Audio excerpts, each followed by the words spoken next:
So, where I'm at now, and I think we talked a little bit about it, is Pull that mic a little yesterday. closer. Yesterday is that I'm thinking about there's so much anxiety out there, skittish dogs and whatnot, and I really like to see them happy, just personally, and For see sure. them motivated and 100%. engaged.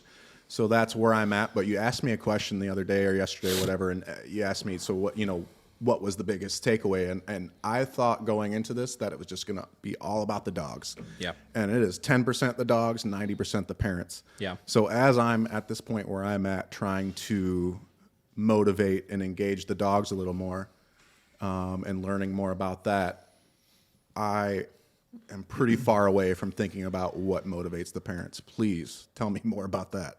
How do you motivate a parent that's not really interested in putting in much work? I don't know. I mean, I think we talked about this too. I think that people are motivated or people are not motivated. And I think that there are certain people out there that you're only going to motivate them so much.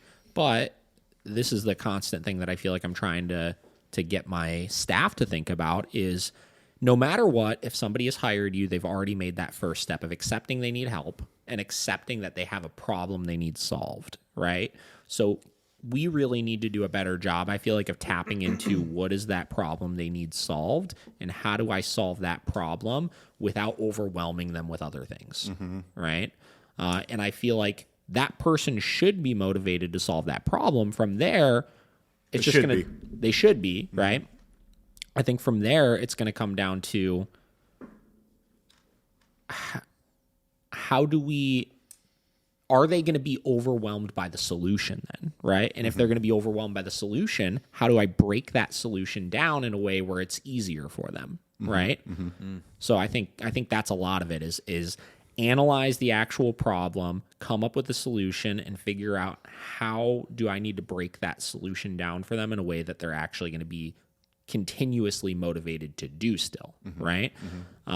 This is a total sidebar kind of analogy here, but I love, I'm a big into like personal finance and stuff, and I'm a big Dave Ramsey fan, whatever. And Dave Ramsey's got these 7 baby steps of like how to achieve financial freedom that he teaches his clients, right?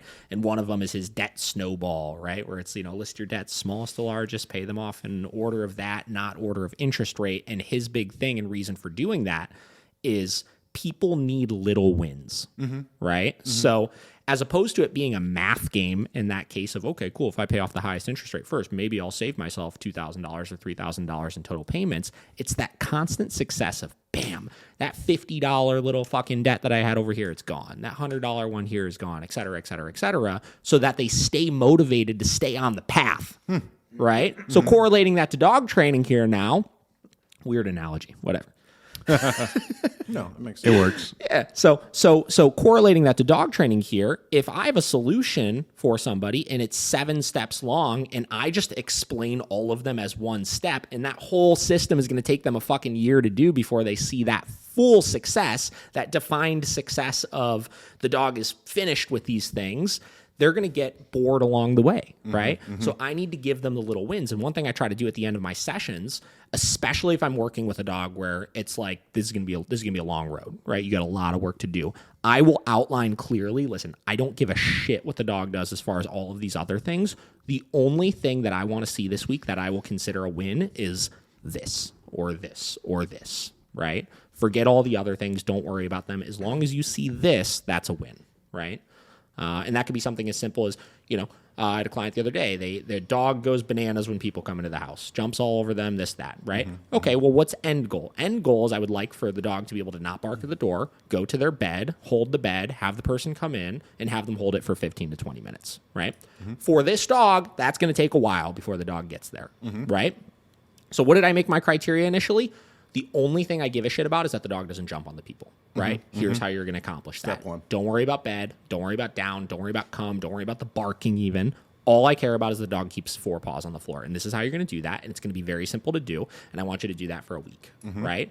That is success, right? So once we have that accomplished and they're like, wow, that one thing, we got it accomplished. It worked, right? Cool. Next step may be just no barking at the door and no jumping, right? Once we've had some success of that and we're able to check the box, now we're going to do getting the dog under the bed, but we're going to do it on the leash so that the dog doesn't have the ability to run off. Boom, check. Once we have that accomplished, then we'll work on recalling the bed or to the bed and having them hold it, right? So you could break down each solution into as many steps as possible so that the owner can see the little progress along the way.